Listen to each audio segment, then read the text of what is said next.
To our guests. I want to commend the Rural Independents for bringing forward this motion, and this debate has an all too familiar feel about it. For the past 18 months to 2 years, opposition have been bringing forward the lived realities of the people we represent, the fact that the cost of living was exacerbating, that the long-standing crises that we have in provisions like housing, in insurance costs, in other household costs such as childcare, was being compounded by energy costs soaring. And the story is, as I say, familiar. What we have is we bring forward solutions, we bring forward proposals, we bring forward those lived realities.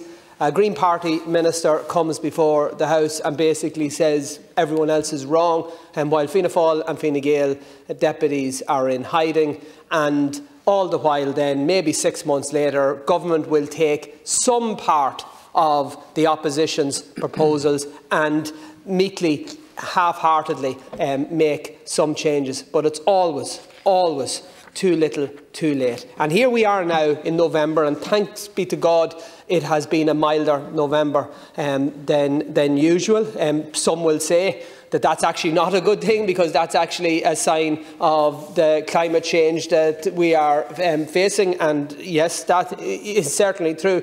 But thank God, from the perspective of many of the people who I deal with on a weekly basis, because they are in dread of when the cold spell comes. They are in dread of what it will mean for their electricity costs and whether or not they will even be able to heat their home, or whether doing so will be at the expense of feeding their family. So again, Minister, a set of proposals have been brought to you. Again, Darren O'Rourke has set out what needs to be done. And again, Minister, you have outlined that you have virtually no intention of actually taking on board what has been asked of you, and that is facing up to the giant corporate energy companies who are fleecing you and taking you and your government for an absolute ride. You have been defending them. You have been the government that have been going to Europe fighting against measures that would force them to pay additional taxes or force them to decouple their prices. I'm asking you once again, I'm imploring on the government to change